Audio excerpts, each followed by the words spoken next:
Bonsoir à toutes et tous. Je suis absolument ravi d'être là. Merci beaucoup Corentin pour l'invitation et de manière générale pour l'organisation de tout ça.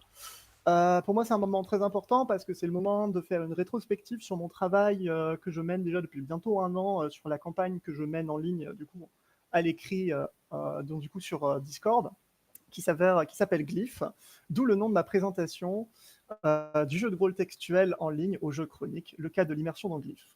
Donc, pour me présenter très rapidement, même si Corentin l'a très bien fait, je suis meneur de jeux professionnel, c'est-à-dire que pour mon activité sur Glyph, certains joueurs me font des dons, et de manière générale, c'est un truc que je fais également pour des raisons pro, donc du coup, je peux être rémunéré pour ça. Mais dans la vie de tous les jours, je suis surtout éducateur en santé, sexualité, handicap, j'ai une licence en psycho, un master en intervention sociale.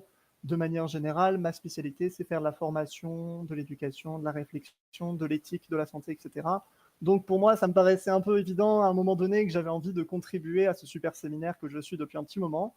Et là, c'est l'occasion, ce soir, de le faire. Et du coup, encore une fois, merci.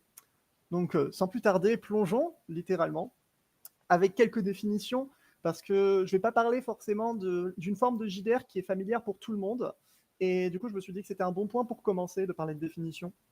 Parce que tout simplement pour que vous réussissiez à suivre ce que je vais dire au fur et à mesure de la soirée. Alors déjà, la grosse différence à faire, c'est que même si ce sont tous les deux des jeux de rôle, le jeu de rôle sur table est très différent du roleplay écrit. Et quand je dis ça, ce n'est pas qu'une question de support. C'est-à-dire que c'est pas qu'une question de c'est à l'écrit. Parce que certains rôlistes et meneurs et créateurs de contenu vous diront oui, mais moi je fais aussi des jeux de rôle sur table, entre guillemets, à l'écrit. Ça peut arriver même en solo. Donc on pourrait se dire le roleplay écrit, quelle est la différence? Eh bien, en fait, pour moi, et selon certaines personnes, notamment Wanez qui écrivait en 2024 à ce sujet, la grosse différence, c'est que le RP, ça se lit, ça se relit, ça se réécrit. C'est-à-dire que c'est un récit itératif et polyphonique dans le sens où est-ce que les joueurs vont, entre guillemets, en gros, genre, ils sèment leurs écrits au fur et à mesure de leurs aventures. C'est-à-dire que c'est pas comme un JDR, en gros, où est-ce que tu vis le truc sur l'instant et ensuite tu as les souvenirs. Dans le RP écrit, tu vas laisser les traces sur ton support et ensuite tu vas revenir dessus parfois. C'est-à-dire que par exemple, dans notre cas sur Glyph, il est très commun qu'un joueur me dise ah, je suis retourné lire telle aventure, ou alors je suis retourné lire tel contenu pour pouvoir me rappeler de ce que j'ai fait, ou alors par exemple ils disent tiens, il s'est passé ça hier, qu'est-ce qui s'est passé en mon absence, et ils vont regarder ce qui s'est passé et tout.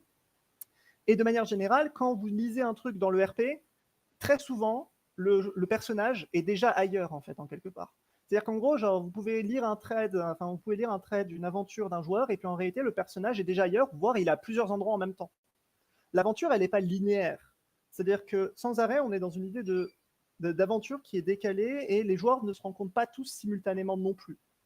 C'est très important cette idée-là, parce que quand vous allez faire du RP écrit, dans Glyph, par exemple, pour illustrer de manière très concrète, tous les joueurs, tous les personnages ont une base commune, au sens littéral du terme. Ils ont un QG qu'ils partagent. Cependant, dans ce cadre-là, ça ne veut pas forcément dire qu'ils RP tous en même temps, simultanément. Et ça ne veut pas non plus dire qu'il y a des tables clairement définies. C'est-à-dire que, par exemple, il y a un joueur qui me dit « Tiens, j'ai envie de faire une mission d'exploration de tel endroit ou j'ai envie d'aller mener un combat contre tel truc. » Tu vas avoir 5 joueurs qui vont le rejoindre et la fois suivante, ce ne seront pas forcément les mêmes. C'est-à-dire que chaque joueur va avoir sa propre aventure, d'où l'idée de récit polyphonique. C'est-à-dire qu'en fait, chaque joueur va mener une narration complètement différente de l'autre, même si évidemment ça va créer un récit commun, parce qu'au final, tout le monde va vivre une seule aventure, mais en même temps, on ne pourra pas dire que vous avez pas, tous les joueurs ont traversé les mêmes étapes. C'est-à-dire qu'il y a les étapes communes, bien entendu, il y a les grosses étapes, les gros boss communs, les gros boss finaux de chapitre, par exemple, mais globalement, quand même, chaque joueur va avoir son propre parcours dans son aventure. Pour illustrer de manière un peu plus concrète, Glyph, c'est une campagne qui a été lancée en mai 2024, qui utilise Discord comme plateforme. Quand je dis Discord, c'est-à-dire qu'en gros, on fonctionne avec un système de canaux, notamment, j'ai beaucoup utilisé le système des forums qui s'est rajouté récemment sur Discord. C'est-à-dire que ça permet en gros de créer un forum, donc un forum par aventure. C'est-à-dire que si vous êtes un peu familier du RP écrit un peu vieillot, en gros, où est-ce que du RP écrit par forum plutôt pour être plus exact. J'ai pensé à un autre truc parce que c'est pour ça que j'ai dit vieillot, mais en réalité ça se faisait aussi sur le forum. Sur les forums, vous allez avoir un canal, donc vraiment un topic par scène, entre guillemets. Ça, c'est exactement la même chose. C'est-à-dire que chaque scène va avoir son petit topic à l'écart, bien connoté avec la date, le lieu, et ensuite tu déroules ton aventure. Il peut s'en passer plusieurs en simultané. Mais c'est aux joueurs à gérer la cohérence et la continuité de leur narration. Ça, c'est quelque chose que je leur laisse à leur initiative. D'un point de vue pratico-pratique de ce qu'est vraiment la campagne, c'est un univers de Dark Fantasy dans un style 1920. Par là, j'entends années folles, prohibition, vraiment des esthétiques art déco énormément. Un univers original, du coup, entièrement de ma création, et également un système de jeu maison. C'est-à-dire que c'est moi qui ai créé le système de A à Z, même si je m'inspire essentiellement, pour ceux qui s'y connaissent un peu dans les systèmes de jeu, de Shadowrun et de Imperium 5. C'est-à-dire que je mélange déjà des jets à base de réussite et le fait que énormément du jeu se base sur la narration. Parce que comme je vous ai dit, c'est un RP écrit. Et ça, c'est aussi une énorme différence. C'est que on va vraiment s'attarder énormément sur le développement de personnages dans le RP écrit. C'est-à-dire qu'il y a énormément d'attention portée à ce que ressent le personnage, à ce que pense le personnage, aux évolutions du personnage au sens vraiment psychologique du terme. Il va y avoir un énorme approfondissement de beaucoup de joueurs dans leurs émotions, dans leur vécu, dans leur parcours, dans les nuances très très fines qui peuvent se jouer par moment. On est beaucoup moins dans l'action et plus dans la réflexion de ce qu'on va écrire. Même si certains joueurs, parfois, peuvent y aller très impulsivement et au final, on ne fait pas beaucoup de différence avec un JDR sur table. Généralement, il y a quand même cette idée-là vraiment d'approfondir vraiment chaque instant, vraiment ne pas se limiter à juste une action et vraiment rentrer dans le détail de ce qu'on fait et pourquoi est-ce qu'on le fait. Également, ce qui est important à noter, c'est que même parmi les RP écrits, Glyph est assez différent. Dans le sens où est-ce que c'est assez rare dans les RP écrits que vous ayez un RP qui est dit MJT. C'est-à-dire que très rarement, dans les RP écrits, il va y avoir vraiment un MJ fixe, ou alors généralement quand il y a des MJ, c'est plus en gros, ils vont créer des événements, et les joueurs peuvent rentrer dedans s'ils veulent ou pas. En gros, c'est un peu libre, on va dire. Les MJ, au final, ils posent une base d'univers, ils disent, bon voilà, c'est mon univers, venez jouer chez moi, posez votre personnage, je valide votre personnage, maintenant vous pouvez faire un peu ce que vous voulez, vous racontez votre histoire. C'est un peu ça en fait, d'où l'idée également de récit itératif et polyphonique, c'est-à-dire que chaque joueur va rajouter sa petite trace et sa petite aventure et interpréter un peu les événements comme il le sent. Et il y a une forme de liberté, de semi-liberté, dans le sens où est-ce que tant que tu respectes les règles de l'univers, tu peux un peu prendre le rôle MJ justement, un peu décider de ce qui se passe finalement. T'es pas obligé toujours de devoir compter sur le retour de quelqu'un. C'est très vrai dans Glyph, parce qu'en gros, évidemment, pour les actions qui ont de l'impact, généralement en dehors du QG, les joueurs doivent être MJT, mais par exemple, dans leurs relations sociales, dans leurs interactions quotidiennes, ou dans certains trucs que j'estime être anodins, il n'y a pas forcément de MJtage, et par extension, il n'y a pas forcément de décision de ma part. C'est-à-dire que les joueurs vont vraiment pouvoir faire un peu ce qu'ils veulent, finalement. Cependant, ça implique certaines choses, c'est-à-dire que vu que c'est une campagne qui est un peu plus exigeante dans ce sens-là, c'est-à-dire qu'elle demande de l'implication, elle demande de la réflexion, elle demande également de devoir se plier à un système, alors que les RP, alors que les rôlistes écrits aiment beaucoup aller et venir où est-ce qu'ils veulent, et puis être très libres, et puis s'inscrire quelque part, faire leur personnage, faire 2 scènes, et puis s'en aller. Et bien là, c'est un RP qui est beaucoup plus impliquant, en fait, justement, comme dans un JDR de table. C'est en gros, en général, quand tu viens pas pour une session, tu viens pour plusieurs trucs. Ce qui n'est pas vraiment habituel dans le milieu du RP écrit, où est-ce qu'il y a beaucoup de releases qui, en général, pas tous, hein, il y a des milieux, en gros, que par exemple, tu vas rester sur un forum pendant des années. Hein. Mais très souvent, la plupart viennent, restent quelques mois, voire un an, et puis ensuite, ils s'en vont. Grand maximum. Certains vont même s'inscrire, ne jamais RP, et puis ils s'en vont. Il peut se passer des choses comme ça, en fait. De manière beaucoup plus commune que ce que tu croiserais dans un JDR sur table, où est-ce qu'il y a l'implication personnelle qui rentre en compte énormément. Donc, du coup, ça veut dire également que qui dit campagne un peu plus impliquante, dit campagne un peu plus exigeante, dit malheureusement, je reconnais que cette campagne se distingue par le fait qu'il y a très peu de débutants. On y reviendra plus tard. Du coup, ça va peut-être biaiser un peu certaines. On peut pas monter en généralisation par rapport au RP écrit. C'est aussi ça que je voulais mettre en valeur. C'est que oui, là, je vais parler d'un RP écrit, mais on est vraiment dans une étude de cas. Il faut bien garder en compte là ce que je vais dire. C'est vrai pour Glyph, ce n'est pas forcément vrai pour tous les RP écrits, mais c'est une piste de réflexion pour le RP écrit. Donc maintenant, on va rentrer dans le cœur du sujet, après cette très longue introduction. C'est-à-dire, qu'est-ce que j'ai fait de tout ça? C'est-à-dire qu'en gros, je me suis dit, bon, je vais pas venir avec juste pour parler librement de Glyph et raconter mon histoire et raconter ma vie sans forcément avoir un fond. Et je me suis dit, j'allais faire une étude. Et quand je dis que j'ai fait une étude, c'est que je me suis pris très très littéralement à faire le jeu d'une étude. Donc du coup, j'ai monté une étude et je l'ai fait passer à mes joueurs. Donc je vous décrirai comment ce que j'ai fait très rapidement quand même. Bon, c'est pas forcément super passionnant à entendre. Mais en gros, quand même, pour vous expliquer d'où est-ce que je vais sortir les trucs que je vais vous dire aujourd'hui, et pas juste que je les sors de mon chapeau, juste parce que c'est mon impression, quoi. Mais parce qu'il y a vraiment eu une discussion avec les joueurs et que je voulais analyser ça de la manière la plus intéressante et pertinente possible. D'abord, on va commencer par tout ce qui est méthodologie et population.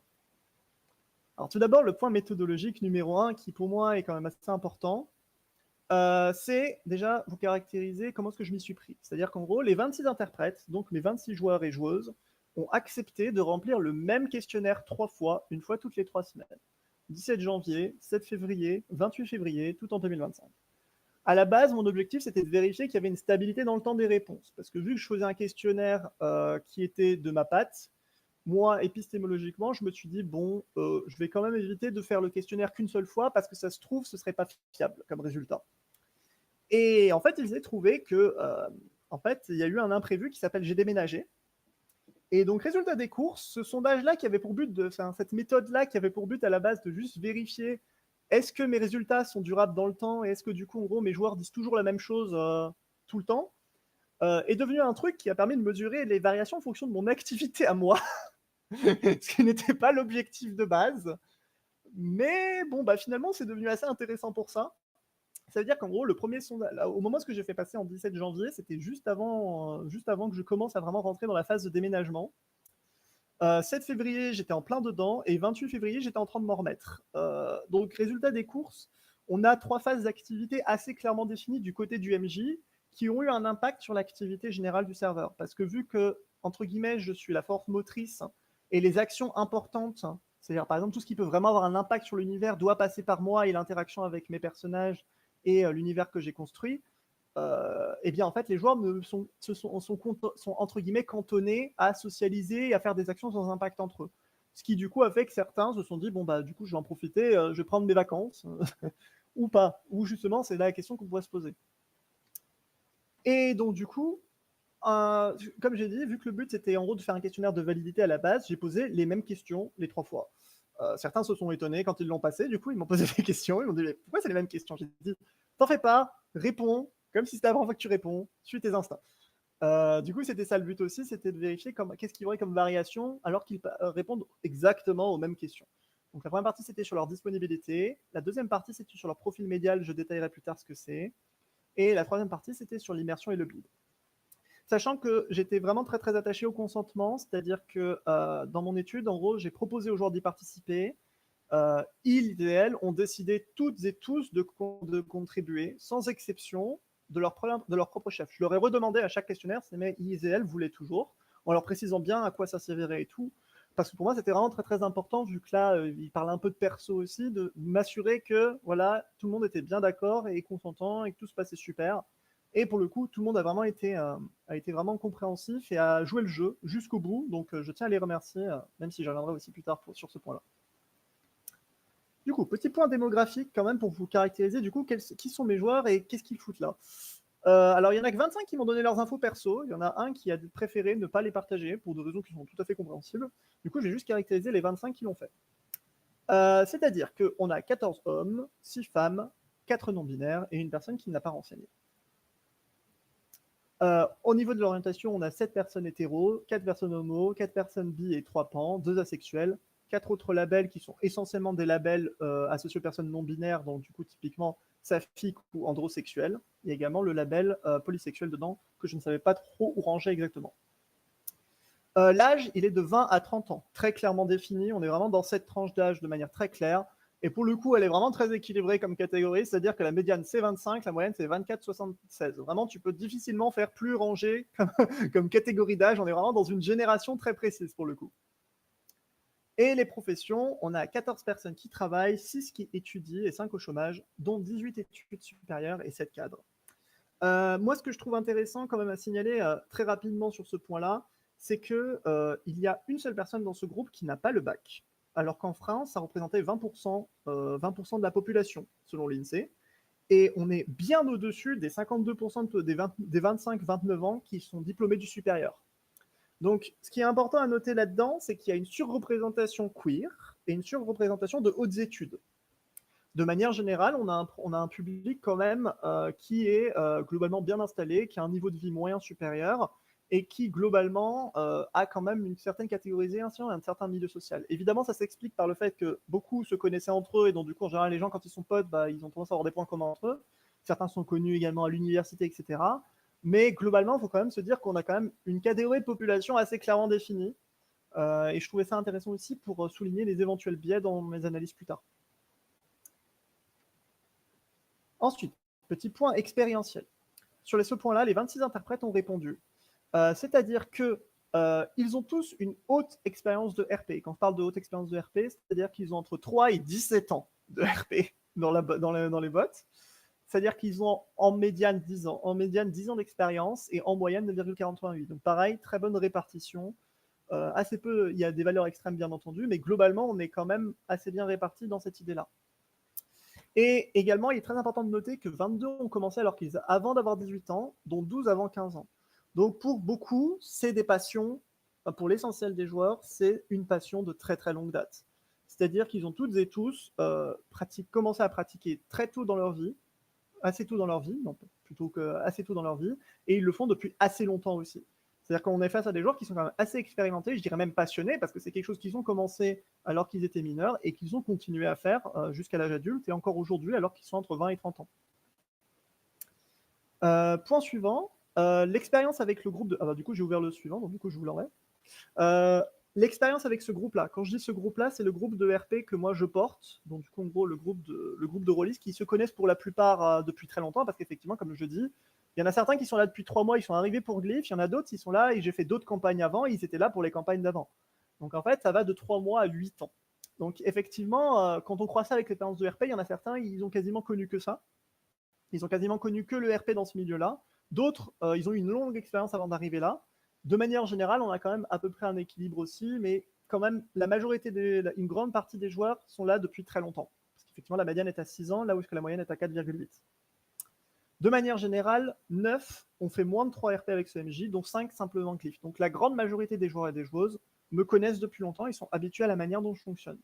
Ça, c'est aussi important à noter, c'est pour souligner que, évidemment, encore une fois, c'est une étude de cas, et c'est important de ne pas forcément directement tout généraliser à tous les RP écrits, parce que ça ne peut pas forcément s'appliquer dans toutes les situations. Là, dans mon cas précis, c'est des joueurs qui me connaissent, et du coup, ça implique des biais nécessaires, parce qu'ils me font un peu plus confiance, ils ont l'habitude de mon fonctionnement, ils me connaissent, etc., ils s'accrochent plus facilement, etc., etc.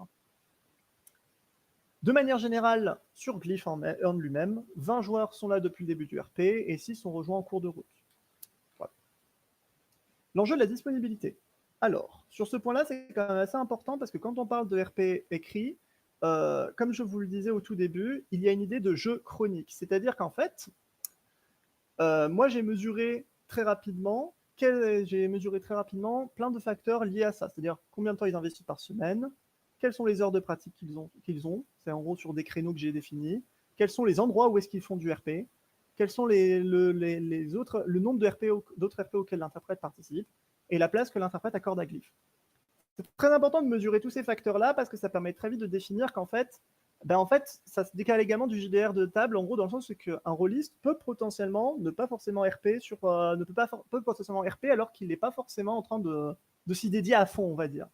J'y reviendrai un peu plus tard. Alors, déjà, ce qui est important à noter, dans ce qu'on observe déjà directement, c'est que la moitié des joueurs investissent moins de temps quand le MJ est absent. Mais leurs créneaux de pratique ne sont pas toujours affectés. C'est-à-dire qu'en fait, ils vont toujours RP au même moment, à peu près. C'est-à-dire qu'en gros, s'il y en a un qui RP en fin d'après-midi, il va continuer à RP en fin d'après-midi. Mais par contre, il va RP moins de temps sur la semaine en général. Donc en fait, c'est moins une question de disponibilité physique que plus combien de temps tu vas investir au final sur toute la semaine. La majorité participe à d'autres RP en simultané, c'est-à-dire qu'en gros, il y a beaucoup de gens qui disent, notamment quand je dis qu'il y a des gens, quand je parle à des gens qui font des JR de table, ils me disent, mais du coup, Glyph, c'est ton seul RP, et je leur dis, bah non, j'en ai plein d'autres, j'en ai 3 ou 4, et ils font quoi? Mais moi, j'ai le temps juste pour une campagne dans la semaine. Bah, en fait, le RP écrit très souvent, effectivement, il y en a d'autres qui font d'autres RP en plus, alors que celui-là est déjà assez chronophage selon certains critères. La quasi-totalité, sans surprise, joue entre 18h et minuit. Et de manière générale, les 3 autres, ils sont soit entre 18h et 21h, soit entre 21h et minuit. Pour ainsi dire, tout le monde RP, évidemment, le soir, c'est assez ce à quoi on pourrait s'attendre. Et 8 sur 26 déclarent RP entre minuit et 5h. Ce que je trouvais intéressant, c'était que la tendance baissait jusqu'à disparaître lorsque l'activité générale ralentit. C'est-à-dire qu'en fait, quand il y a beaucoup d'activités, les joueurs et joueuses se mettent à jouer durant la nuit. Mais vraiment, par exemple, ils me disent en gros à 3-4 heures du matin. Mais par contre, dès qu'en fait l'activité générale ralentit, ils ne le font plus. C'est-à-dire qu'en fait, il y a une sorte de besoin qui émerge petit à petit quand il y a une certaine activité de se dire ah bah comme ça, je vais peut-être RP durant la nuit, comme ça, moi, je peux faire certains trucs la nuit que je ne peux pas faire de jour. C'était assez intéressant à observer. Et également, ce qui est important à noter, c'est que si les interprètes pratiquent tous à domicile, il n'y en a que 6 qui ne le font que chez eux.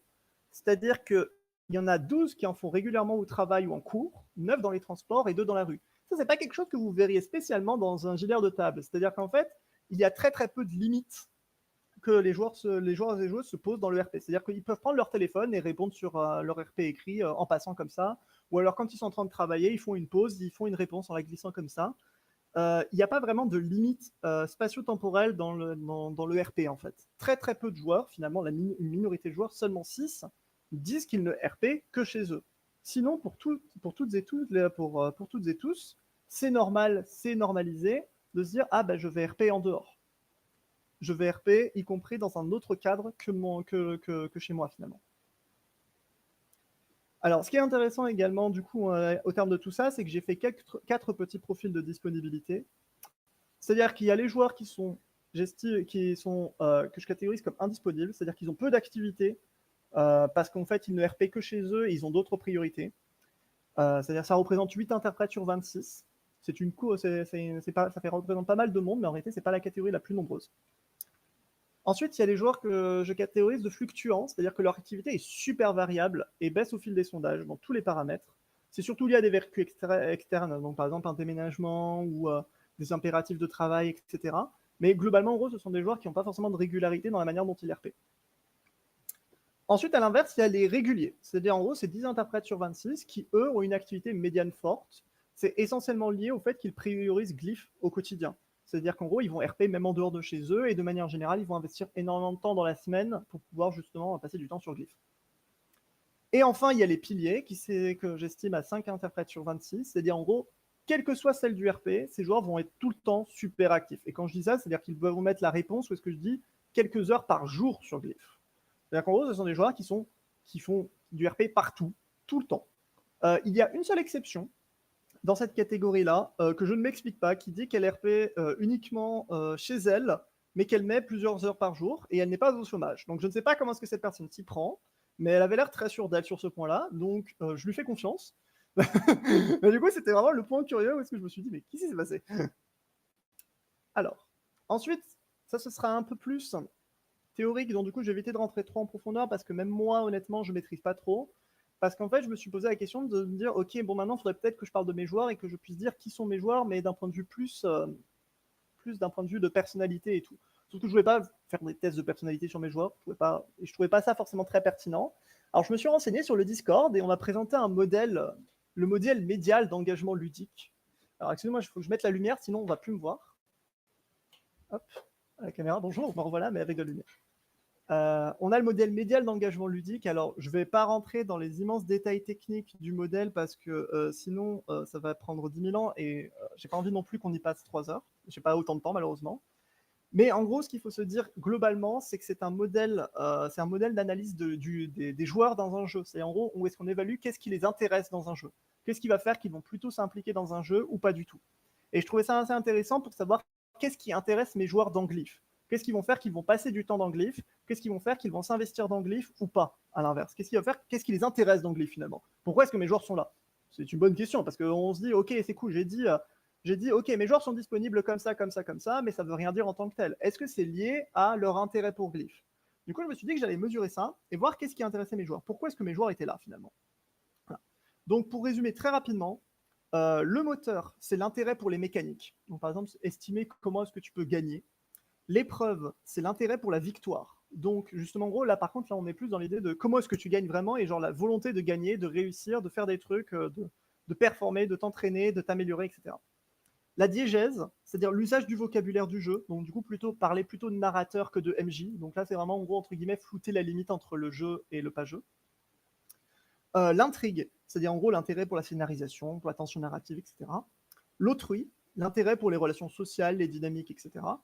Et la ludologie, c'est-à-dire la connaissance du jeu avec un grand J et ses normes, et donc du coup référencer des trucs, construire une culture commune, etc.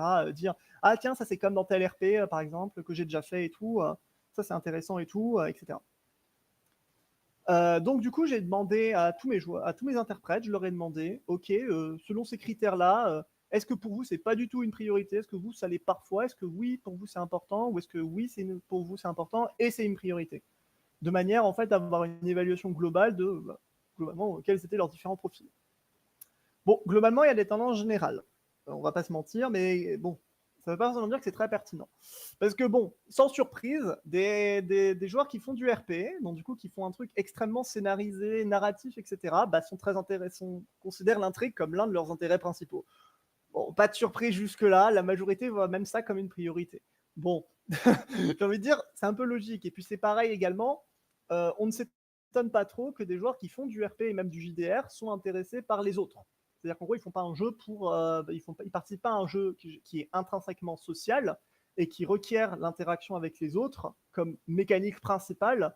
C'est assez logique. En fait, la quasi-totalité considère ça comme l'un de leurs intérêts principaux. Cependant, c'est un peu plus faible quand même, on va pas se mentir, il n'y en a que 9 sur 26 qui le voient comme une priorité. C'est-à-dire que de manière générale, oui, évidemment, ils ne peuvent pas passer à côté du fait que le RP est une activité sociale, parce que sinon, en gros, en fait, tu ne fais pas, enfin, tu peux faire des RP solo, mais généralement, c'est pas exactement la même chose. C'est plus, ça devient au bout d'un moment, les RP solo, je parle vraiment de RP solo, c'est plus de l'écriture au final que tu fais avec toi-même, quoi. Donc, nécessairement, si tu veux faire du RP, il faut que tu RP avec les autres. Donc, il faut, en général, la plupart des gens aiment bien ça. Mais c'est moins important quand même. De manière générale, les réponses sont très irrégulières. C'est-à-dire qu'en gros, comme je vous ai dit, j'ai fait passer le questionnaire 3 fois. En fait, c'est pas un truc qui est changé entre deux réponses. C'est-à-dire qu'en fait, techniquement, en gros, je veux dire, si vous avez un goût, si en gros vous aimez jouer à un jeu parce que voilà, en principe, 3 semaines plus tard, vous n'êtes pas censé avoir complètement changé d'avis. Ou alors vraiment dire des trucs complètement contradictoires. Il y a certaines personnes qui l'ont fait, donc c'est vrai que du coup, et de manière générale, les réponses sont pas forcément cohérentes d'un questionnaire à un autre, alors que c'est justement quelque chose où est-ce qu'on s'attendrait à ce que le profil reste stable dans le temps. Mais pour le coup, il y a certaines personnes qui le sont, donc c'est un peu ambivalent. Je ne sais pas si c'est lié à la formulation des questions, ou au fait que les gens ont changé d'avis, ou au fait que les sentiments, généralement, peuvent varier très très vite et très très fort. Mais globalement, même s'il y a des tendances, comme dit par exemple l'intrigue, quasiment tout le monde a répondu toujours la même chose, mais pour les autres aspects, c'était beaucoup plus variable en fonction du temps. C'est vrai que ça a été très difficile de les classifier. J'ai tenté quelque chose, un peu maladroitement, mais c'est vrai que c'est pas trop terrible et je suis pas très, très satisfait de mon résultat, mais c'était une tentative pour justement caractériser mes joueurs. Donc il y en a 3 qui sont réservés, donc du coup ils ne sont pas intéressés par les autres. À l'inverse, il y en a 10 qui sont sociables, c'est-à-dire qu'eux, au contraire, ils sont très très intéressés par les autres. Et c'est vraiment leur critère principal. Il y en a d'autres qui sont très intéressés par l'épreuve, c'est-à-dire par le fait de gagner, de réussir, de faire des trucs et tout. Donc je les ai catégorisés comme ambitieux. Il y en a 3 qui sont des testeurs, c'est-à-dire qu'en gros, vraiment leur truc, c'est les mécaniques de jeu, toucher à mes règles et passer leur temps à essayer de trouver le moyen de gagner, ou plutôt de me vaincre sur mon propre terrain et donc du coup briser les règles, entre guillemets, ou tourner autour. Ils se sont reconnus tout seuls. Genre vraiment, j'ai dit, il y a 3 testeurs, ils se sont reconnus. Je n'ai même pas eu besoin d'expliquer quelle était la catégorie. J'ai dit, j'ai 3 testeurs, ils ont fait « Salut, c'est moi !» Donc du coup, c'est pour dire qu'en fait, même si ces catégories sont un peu maladroites sur les bords, quand je dis leur nom, les joueurs et joueuses se reconnaissent. C'est-à-dire que quand je parle de joueurs réservés, les 3 se sont reconnus. Quand je parle de joueurs testeurs, les joueurs se sont reconnus. Quand j'ai parlé des joueurs instables, ils se sont aussi reconnus, à ma grande surprise. C'est-à-dire que j'ai dit, il y a 2 réponses en rose qui se sont contredits. C'est-à-dire qu'une fois, ils me disent ça, c'est super important pour moi, puis ensuite, ils disent non, pas du tout. Puis ensuite, oui, c'est un peu important quand même. En fait, je l'ai dit, et puis ils se sont reconnus aussi.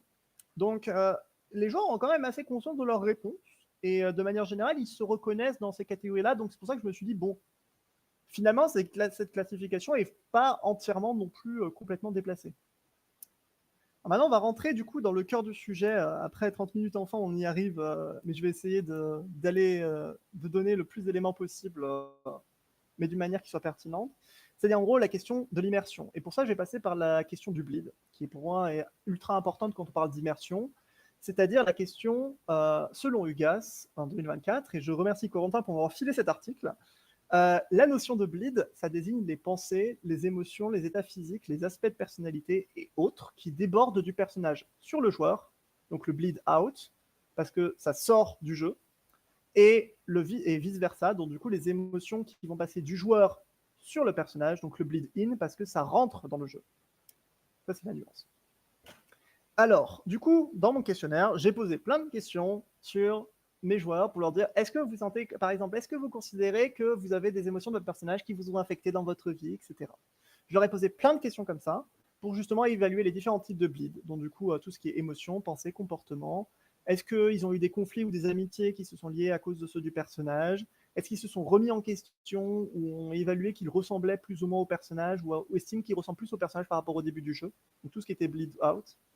Et ensuite, des questions sur ce qui peut mener au bleeding. Donc par exemple, est-ce qu'ils ont volontairement modifié leur jeu d'une quelconque manière, pour quelconque raison que ce soit? Est-ce que c'était pour atteindre des objectifs, pour les autres, pour leurs relations, pour se faire des potes, pour pouvoir discuter ou quoi?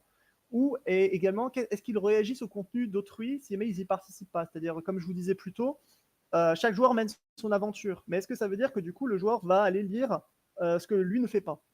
Ça, c'est une question que je me posais aussi. Je me suis dit, mais du coup, est-ce que mes joueurs vont lire ce qu'ils ne font pas, en fait?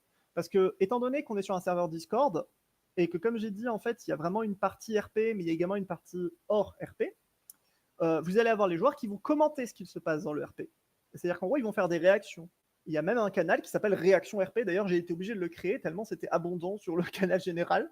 Et donc, du coup, vraiment, comme ça, ils pouvaient vraiment aller dans un coin, joyeusement réagir à ce qui se passe dans le RP. Et ils donnent leurs commentaires, ils donnent leurs avis, ils donnent leurs remarques, ils réagissent, ils posent des questions, ils s'étonnent, ils s'interloquent. Et donc, du coup, je me suis dit, est-ce que ça a un impact sur la manière dont les gens jouent?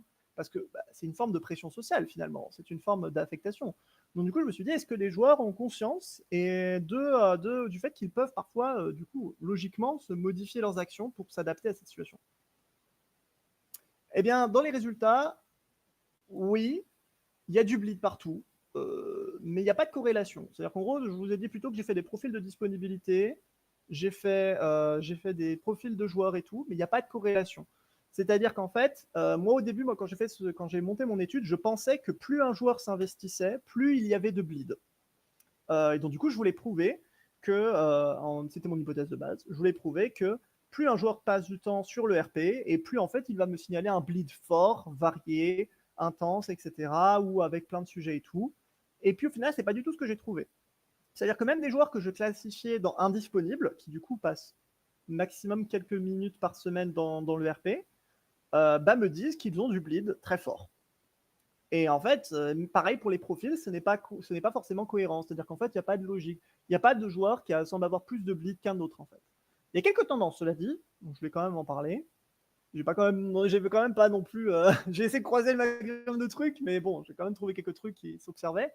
C'est-à-dire qu'effectivement, tous les joueurs, à un moment donné, ont déclaré au moins une forme de bleed out. Oui, les manifestations changent. Oui, les manifestations sont inégales. C'est-à-dire qu'en gros, parfois, en gros, ils vont me dire qu'en gros, ils en ont un fort, et d'autres vont me dire qu'ils en ont quasiment aucun. Mais ils l'ont tous au moins signalé au moins une fois qu'ils ont eu du bleed out, quelle que soit sa forme. Tous ont renforcé leur lien grâce à leur personnage. Et en gros, même si ça n'a pas forcément le lien avec leur relation, c'est ce qui me. Justement, j'avais mis la nuance dans les questions. Ils se sont tous rapprochés des autres parce qu'ils étaient en train de RP avec quelqu'un. Et globalement, la quasi-totalité, 25 sur 26, déclare lire le contenu des autres et adapter son jeu d'une manière ou d'une autre. C'est-à-dire que fondamentalement, c'est normaliser le fait d'interagir même en dehors du RP et on va dire en gros, entre guillemets, de s'adapter aux différents joueurs, même quand on n'est pas présent ou même quand on n'est pas investi nécessairement dans ce qui est en train de se passer. Également, j'ai observé un truc qui était assez curieux, et en même temps ça s'explique assez logiquement, c'est que j'ai eu que certains types de joueurs qui m'ont signalé des tensions ou des conflits. C'est-à-dire qu'en gros, je demandais si en gros il y avait des tensions ou des conflits liés au RP. Eh ben, j'ai uniquement les réservés, les ambitions ou les testeurs qui m'en ont parlé. Par contre, tous me l'ont dit, mais c'est les seuls à m'en parler. Il y a juste insociable et invariable sinon, mais sinon c'est que les joueurs qui ont des tensions, qui sont réservés, ambitieux ou testeurs. Donc, étant donné que les réservés sont plutôt en rejet du social, que les ambitieux sont plutôt motivés par la performance, et que les testeurs sont plutôt dans l'idée de comment est-ce que je peux jouer avec les règles et tester leurs limites, je ne sais pas ce qui amène l'un à l'autre, notamment dans le cas des réservés. Je ne sais pas si les réservés ne sont pas intéressés parce qu'ils ont eu des conflits, ou inversement, je ne sais pas si jamais les ambitieux sont plutôt ambitieux parce que justement, en gros, ils veulent prouver qu'ils ont raison ou quoi que ce soit. Mais c'est vrai qu'il y a une corrélation quand même assez observable, que c'est vraiment ces profils-là qui déclarent des tensions et des conflits liés au RP, qui se répercutent du RP jusqu'à l'extérieur. Alors, maintenant j'en arrive à mon point, la petite surprise que je parlais à Corentin, c'est-à-dire que bon, ok, super. Depuis tout à l'heure, je vous parle du RP et j'essaie d'analyser ça d'un point de vue strictement extérieur à partir des retours de mes joueurs, Je me base sur ce qu'ils m'ont dit et globalement, je fournis une analyse au final assez limitée. Je prends mes pinceaux et je dis juste, bon, je prends mes pincettes et je fais juste, bon, globalement, à peu près, on dirait qu'il y a ça, on dirait qu'il y a ça et tout. Mais au final, c'est une observation très extérieure. Le truc, c'est que je ne suis pas neutre, en fait, moi, dans tout ça. Enfin, je veux dire, parce qu'en fait, moi, je suis MJ. Je suis littéralement un joueur à part entière. Je veux dire, je passe mon temps, en fait, avec les personnes dont je suis en train de parler depuis tout à l'heure. C'est-à-dire que je leur parle parfois plusieurs heures par semaine, voire jours. Certains et certaines sont mes proches depuis des années et je vis même avec 2 d'entre eux. Donc en fait, c'est pas comme si. En fait, depuis tout à l'heure, je suis en mode oui, bon, je veux dire, en gros, j'en parle d'un point de vue presque scientifique, extérieur, entre guillemets, j'essaye d'analyser ça de manière froide, mais en réalité, pas du tout. C'est-à-dire qu'en fait, je suis totalement impliqué là-dedans et j'ai un avis personnel sur ce qui est en train de se passer. Parce qu'en fait, je suis MJ. Et donc, du coup, en gros, naturellement, même si je me base sur ce que les joueurs me disent, eh bien, inévitablement, moi, j'ai un vécu qui complète en gros ce qui se passe. Parce que si je dis ça, c'est notamment parce qu'en fait, il y a des choses dont je vous ai dit que je trouvais un peu bizarres dans mon étude, mais en fait, je peux donner des explications. Quand j'inclus justement mon analyse et ma perspective sans me baser juste sur les résultats de l'étude que j'ai faite. C'est-à-dire que par exemple, d'un peu plus tôt, je vous parlais du joueur qui me disait alors oui, moi je suis un joueur pilier, mais par contre, je ne RP que de chez moi et uniquement sur un créneau horaire précis. Mais par contre, je fais plusieurs heures par jour sur Glyph. Et en fait, ça s'explique beaucoup plus logiquement quand tu sais que ce joueur en question n'utilise pas son compte pour RP sur mon serveur. À partir de là, tout s'explique. C'est-à-dire qu'en fait, il ne peut pas RP sur Glyph en dehors d'un certain créneau horaire parce qu'en fait, il ne peut pas accéder au serveur en dehors de certains créneaux en fait. Parce qu'en fait, il n'utilise pas son compte principal pour pouvoir RP sur Glyph. Ce qui fait que, résultat des courses, il ne peut pas, logiquement, être dans cette situation-là, et donc du coup, ça fausse un peu mes résultats, entre gros guillemets. Dans le sens où est-ce qu'en gros, en gros, j'ai une explication, mais je ne peux pas la donner parce que mon questionnaire n'y répond pas, finalement. De manière plus générale, il y a également un truc qui est important à noter, et je m'en suis rendu compte quand je me suis attardé sur cette partie-là et sur ce que moi je voulais dire un peu plus dessus, c'est que le profil médial, par exemple, également, n'inclut pas un paramètre extrêmement important, j'estime, dans le RP, c'est-à-dire la recherche du bleed. Je vous ai parlé de bleed, du coup, je vous ai dit que tous les joueurs ressentent du bleed. Et il faut savoir qu'en gros, il y a des joueurs qui m'ont dit texto, mais moi, c'est ce que je recherche. Je veux des émotions. Je veux ressentir ce qui se passe. Je veux avoir l'impression que mon personnage, c'est moi sans être moi. Je veux pouvoir me projeter et tester des choses par le biais de mon personnage. Me mettre à l'épreuve, vivre des choses comme si jamais c'était moi. En gros, entre guillemets, une sorte de projection de soi, finalement. Il y a vraiment une quête volontaire, et justement, en gros, dans la psychologisation dont je vous parlais plus tôt, autour du RP écrit, qui justement, en gros, rentre dans les émotions, dans le détail, dans le développement, etc., c'est super important, en fait, cette notion-là. Et cette notion-là ne se retrouve pas spécialement dans le profil médial. Moi, par exemple, je suis un joueur qui, justement, se caractérise énormément pour ça. Quand j'ai créé Glyph, mon idée, c'était vraiment de créer un RP où est-ce que les joueurs et joueuses rentreraient à fond dans leur expérience et s'impliqueraient vraiment très personnellement dans ce qui se passe. Pas forcément en mode, voilà quoi, il parle d'eux, vraiment. Mais en gros, qu'ils puissent vraiment s'identifier et avoir de l'empathie pour leur personnage et ressentir des choses. Moi, je dis toujours, moi, je suis très très fier de mon coup quand il y a un joueur qui me dit putain, mais j'ai lu le RP et puis ça m'a fait chialer, quoi. Et moi, je suis en mode yeah. Je suis très fier de moi parce qu'en fait, pour moi, j'ai réussi à provoquer une émotion, à provoquer une réaction. Et quand on est dans une perspective, en plus, moi, j'ai une perspective très artistique autour de la réflexion du RP. Dans ma réflexion du RP, il y a cette question-là de vouloir faire vivre quelque chose, de vouloir faire vivre une expérience à quelqu'un et que, en gros, que ce soit pas juste un passe-temps, en fait, que ce soit pas juste un loisir, mais que ce soit vraiment une expérience qui t'amène à des réflexions, à des analyses et à des vécus. Et du coup, je me suis dit que ça faisait un bon lien avec le JDR thérapeutique de ce point de vue-là. Mais c'est vrai que du coup, je voulais venir avec des résultats un peu plus ancrés. Et ce que je trouve intéressant de noter, c'est que effectivement, malheureusement, mes résultats ne me permettent de rien montrer vraiment pragmatiquement. Et donc, du coup, je me suis dit que ce serait intéressant de faire un petit retour sur moi en tant que MJ là-dedans, ce que moi j'en pense. Et de manière générale, ce que je pense qui est important aussi, pour en revenir sur le point que j'ai mentionné un peu plus tôt sur le bleed-in, cette notion-là, justement, en gros, de pression des joueurs, que les joueurs s'exercent les uns sur les autres et de manière générale qu'on essaye de s'exercer mutuellement les uns sur les autres. Volontairement, dans le RP, on va essayer de s'influencer. C'est-à-dire qu'on va essayer volontairement d'influencer le jeu des autres. Je faisais une blague à un moment donné avec un joueur avec lequel on discutait, lui et moi, à ce sujet-là. Je disais, quand tu es un très mauvais rôliste, tu fais ce qu'on appelle du méta-RP. C'est-à-dire qu'en gros, tu vas utiliser des informations que tu n'es pas censé avoir pour t'avantager. Par exemple, tu vas savoir que telle personne a un couteau dans sa poche, donc du coup, en gros, tu vas dire, ah, je savais que tu avais un couteau dans sa poche, alors que tu n'es pas censé le savoir. Ça, c'est un mauvais rôliste. Un bon rôliste, il ne va pas du tout méta. C'est-à-dire qu'en gros, il va éviter de lire les fiches des autres, il va vraiment séquencer ce que lui sait de ce que son joueur sait, de ce que son personnage sait, il va complètement faire la division entre les deux. D'accord ? Et puis ensuite, il y a les très très bons rôlistes. Dans mon échelle personnelle, là, c'est vraiment un ressenti très subjectif. C'est-à-dire ceux qui, en gros, vont prendre en compte que le RP est une activité sociale et que du coup, l'un des objectifs principaux, c'est que tout le monde s'amuse et que tu partages quelque chose avec les joueurs autour de toi, en fait. Donc, ça implique que naturellement, en fait, les joueurs entre eux vont essayer de s'influencer. C'est-à-dire qu'ils vont manifester leurs besoins, ils vont dire quand quelque chose les saoule, ils vont exprimer quand un personnage est casse-pied, ils vont essayer de réagir les uns aux autres, ils vont s'encourager ou se sentir mal quand un personnage se sent mal. Ils vont essayer de dire vas-y, tu vas y arriver et tout, alors qu'ils sont pas du tout dans la scène, mais juste parce qu'en fait, ils soutiennent à la fois le personnage et à la fois le joueur avec lequel ils sont en train de sympathiser parce qu'ils ont envie que l'histoire avance bien, que le personnage accomplisse ses objectifs, ou au contraire, ils ont envie qu'il se prenne une grosse claque parce qu'il le mérite.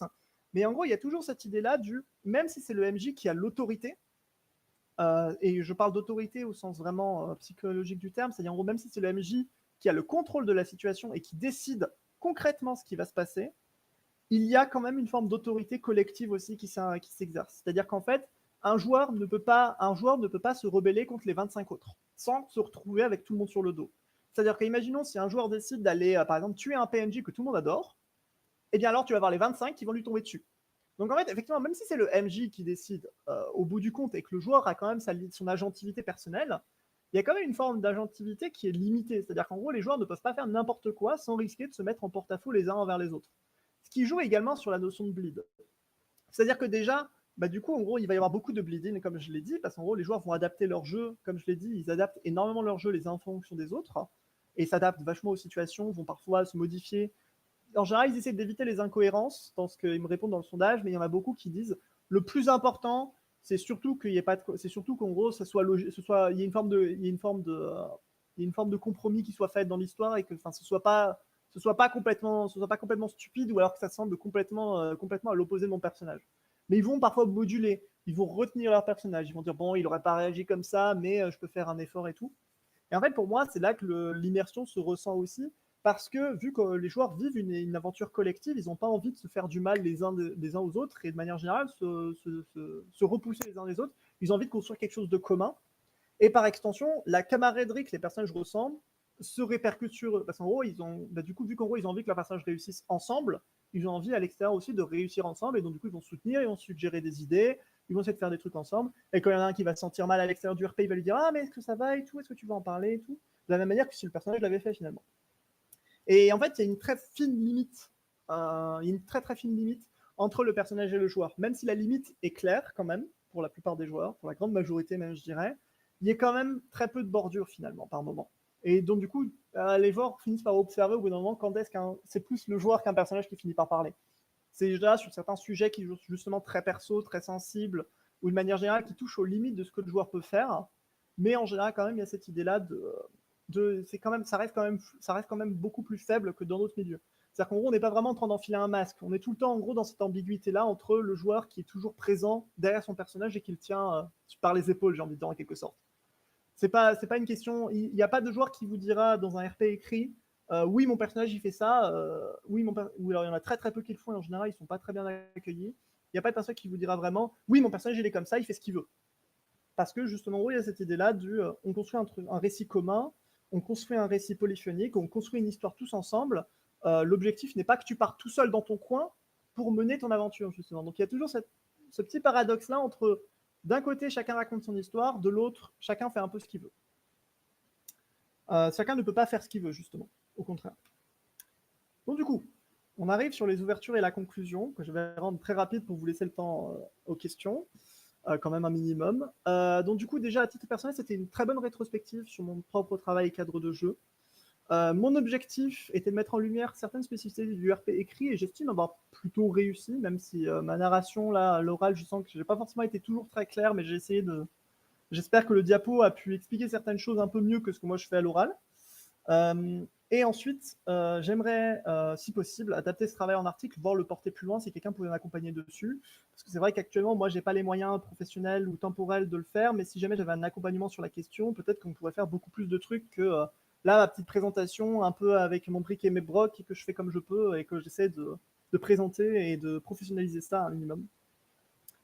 Mais bon, ce qui est quand même important à noter, c'est que justement, actuellement, c'est une étude de cas, c'est quand même très spécifique. Et même si j'aimerais bien monter un peu plus en généralité, je voulais surtout vraiment explorer et réfléchir à ce qui est en train de se passer. Voilà.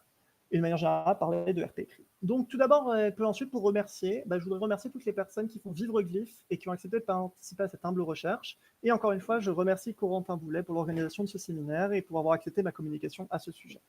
Vous avez mes contacts, et si vous voulez voir mon actu pro, c'est sur LinkedIn, voilà. Et il y a ma bibliographie très rapidement pour celles et ceux qui voudraient voir les articles que j'ai utilisés et les concepts que j'ai pu manier un peu plus tôt. Voilà, voilà, merci. Yep, eh bien merci à toi, Théo, pour cette communication. Alors, je te rassure, extrêmement riche. Je crois que extrêmement riche et surtout extrêmement clair. Enfin, j'ai l'impression, il y a des retours aussi comme ça dans dans le chat. La présentation était vraiment très très intéressante. Alors, on va prendre le temps peut-être d'une ou deux questions. J'annonce, je propose à Sam de nous rejoindre voilà, avec 5 minutes de décalage par rapport à ce qui était prévu, si jamais il nous entend. En tout cas, comme ça nous laisse le temps d'aborder une ou deux questions, puisqu'il y en a. Bon, en tout cas, effectivement, c'était vachement intéressant parce que, alors, d'un point de vue personnel, ça m'a permis aussi de mieux comprendre, circonscrire une forme du jeu de rôle que peut-être. Alors, ce jeu-là, hein, tu le dis bien, c'est vraiment qu'un cas particulier du jeu écrit.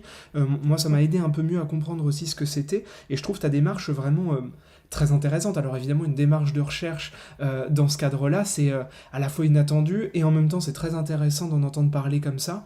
Enfin oui, je me disais en t'écoutant que ce serait effectivement très intéressant d'en faire quelque chose au sens d'un article ou quelque chose de cet ordre-là, parce que, en tout cas ça me parlait. J'ai déjà lu des publications qui s'appuient un peu sur le même genre de matériaux, et ça me semble tout à fait faisable. Alors, en premier lieu, je vais prendre la question qui a été posée par Nicolas, qui te demande si la priorité des joueurs, pour certains, est l'intrigue. Est-ce que certains parlent de l'importance de gagner ou alors, en tout cas, de finir l'histoire? Est-ce qu'il y a un rapport comme ça ouais, la question d'un but au jeu ou à l'histoire? Est-ce qu'il y a quelque chose qui a trait à ça?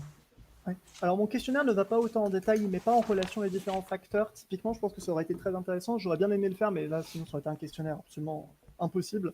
Mon questionnaire ne permet pas d'évaluer la relation entre les différents facteurs, c'est-à-dire qu'en gros, il n'évalue pas, par exemple, est-ce que pour vous c'est important de gagner l'intrigue, justement. Donc du coup, mêler à la fois l'épreuve et l'intrigue. Je ne peux pas le mélanger aussi facilement. Néanmoins, ce que j'observe moi en tant que MJ de façon plus personnelle, c'est qu'effectivement, il y a une question aussi de victoire narrative qui se joue énormément. Mais il n'y a pas tant de victoire au sens de réussir l'histoire et gagner et réussir tous les objectifs à 100% que d'aller jusqu'au bout et d'atteindre, entre guillemets, la meilleure fin narrative, la fin la plus logique, la plus enthousiasmante et aller vers cet objectif et tout. Mais au final, il y a très peu de joueurs qui, par exemple, sont très opposés au concept de bad ending, donc de mauvaise fin. En fait, c'est plus une question de il faut que ce fasse sens et il faut que ce soit divertissant. En fait, il faut que ce soit amusant, il faut que raconter soit pertinent. Il y a beaucoup de joueurs qui n'ont pas de peine à imaginer perdre leur personnage et à se projeter, alors que ça va faire des mois qu'ils RP avec le même personnage. Ils n'ont aucune difficulté. C'est pas comme quand tu es en train de RP d'un point de vue dans un JDR de table très traditionnel, par exemple Donjons et Dragons, quand tu vas mourir alors que tu as ton niveau 20 qui meurt, tu es dégoûté parce que tu as perdu des années d'investissement dans du matériel, dans du temps et tout. Quand tu fais du RP écrit, c'est du développement de personnage, et en fait, si jamais la fin cohérente est la mort du personnage, c'est tout à fait acceptable en fait. C'est pas une victoire au sens du jeu, mais c'est une victoire au sens narratif, au sens de l'intrigue. Donc c'est comme ça que je répondrai en tout cas. Ok. Bah, merci pour cette réponse. Moi, alors j'ai noté plein de questions, je voudrais t'en poser plein, je vais essayer de me limiter à une ou deux seulement. La première, elle sera peut-être vite expédiée, c'est, tu as noté au tout début, donc tu as recueilli des variables indépendantes, donc genre, études, niveau d'études, tu parles de l'orientation, et il y avait une quatrième, mais je l'ai plus. Mais après, je crois pas que tu reviennes forcément sur l'implication de ces variables-là vis-à-vis des profils, vis-à-vis de la question du bleed ou la nature du bleed, enfin, est-ce que c'est des trucs sur lesquels tu es allé regarder un petit peu déjà ou pas forcément? Ouais. Ouais. Ouais, justement, c'est pour ça qu'en gros, je disais que j'ai pas trouvé de corrélation. C'est-à-dire que Ah oui, j'ai ok. vraiment passé, je crois, une après-midi entière à mélanger mes données, croiser au maximum les infos et tout. Et malheureusement, j'ai rien trouvé de Ok. corrélation claire. Ouais, ouais. Voilà. Ok. Alors du coup, ça me fait rebondir sur une autre partie de cette question-là. Tu as parlé du bleed et alors tu as caractérisé à un moment donné la question de la quantité, de l'intensité du bleed. Là, tu voyais Oui, pas effectivement de lien entre un profil et un autre. Et sur la qualité, la nature du bleed, enfin parce que quand je oui, t'entends décrire effectivement ce que recouvre la réalité que recouvre le bleed, on peut imaginer qu'il y a des expériences mm, positives, des expériences plus bouleversantes, enfin qu'il y a voilà une diversité oui. d'expériences de bleed. Est-ce que là, tu trouves quelque chose ou encore non, ça reste très hétérogène Ouais, pareil, ça reste très hétérogène. C'est-à-dire qu'en gros, quand je dis que j'ai mesuré le bleed, c'est-à-dire que je leur ai demandé est-ce que vous aviez du bleed, par exemple, sur des sujets personnels, sur des sujets où est-ce que vous connaissiez pas beaucoup des trucs, sur des sujets politiques ou Mhm. philosophiques qui vous touchent personnellement et tout. Donc j'ai vraiment essayé de mesurer plus en termes de nature parce qu'en fait, l'intensité, c'est tellement subjectif et j'aime pas mesurer les intensités de manière générale parce que Mhm, mhm. en fait, chaque personne a sa propre mesure d'intensité. Donc en général, je mesure plus les natures. Ok. C'est-à-dire qu'en gros, je vais utiliser au minimum les échelles de type fort, faible, etc. Et je vais plus mesurer les natures. Et justement, c'est sur la nature que je n'ai pas trouvé de corrélation finalement, parce qu'effectivement, en gros, chaque joueur va avoir différentes natures de bleed, et il y en a certains qui sont très définis. C'est-à-dire, par exemple, il y a un joueur, il m'a dit, il a juste du bleed de langage. C'est-à-dire qu'il va adopter des tics de langage de son personnage. Typiquement, il a juste ça. Il me signale ça à chaque fois, mais c'est tout. Mais alors qu'à l'inverse, il y en a d'autres qui vont varier énormément d'un sondage à un autre, mais ils en ont beaucoup de variations, où ils ont certaines nuances et tout d'un sondage à un autre. Qui, Mhm. je pense, dépendent énormément de ce qu'ils se souviennent là dans l'immédiat quand ils y répondent. Ok. Énormément. Ok. Bon, écoute, pour conclure, moi j'aurais... Alors, c'était pas une question à proprement parler, mais une réflexion qui m'est venue lorsqu'à la fin tu dis que la question de l'agentivité peut être entre guillemets auto-entravée quelque part, c'est-à-dire Oui. par le joueur. Alors, c'est marrant parce que moi c'est vrai que j'ai l'habitude un petit peu, je me suis approprié cette idée donc de Kaira, donc qui dit que dans le jeu de rôle il y a une sorte d'agentivité qui est presque sans limite. Et en fait, Mhm. ce que tu dis là, pour moi, n'est pas une contrainte à l'agentivité, mais plutôt en fait une sorte de choix que fait l'individu à un moment donné, que fait la personne autour de, ben, est-ce que je privilégie plutôt la toute-puissance de mon personnage, ou est-ce qu'à un moment donné aussi, je me laisse un petit peu aussi aller à la possibilité que, ben, ce qui compte aussi, c'est entre guillemets la paix sociale, et puis surtout l'entente du groupe. Peut-être même pas la paix sociale, mais plutôt l'harmonie du groupe, en fait, du groupe de joueurs. Je me dis, peut-être que l'agentivité, elle est aussi modulée par rapport à l'expérience à la fois en jeu et hors jeu, et qu'en fait c'est tout ça dans lequel on doit faire des choix, dans lequel on doit piocher, etc. etc. quoi. Je trouve que c'est une Mais perspective très intéressante parce que c'est une perspective positive opposée à la mienne qui était plutôt négative au sens vraiment scientifique du terme. Hein. Positif, négatif, c'est pas valeur, c'est pas de valeur morale, c'est plus de vraiment. En gros, moi, je suis plus dans une perspective du la pression sociale, on va dire entre gros guillemets, hein, c'est pas le terme exact. La pression sociale va limiter l'agentivité, mais effectivement, voir ça sous une perspective du la pression sociale va faire que le joueur va modifier va prendre en compte ça pour son agentivité, c'est-à-dire qu'en gros, il va naviguer les contraintes, c'est intéressant, surtout parce que l'article, alors Wanez et Larry, du coup, en gros, et d'ailleurs, je m'en compte, du coup, je me suis trompé dans ma référence au début de mon diapo. Wanez et Larry, elle avait un autre article que j'ai pas intégré où est-ce qu'elle parlait du fait que le RP écrit, c'est une forme d'écriture à contrainte.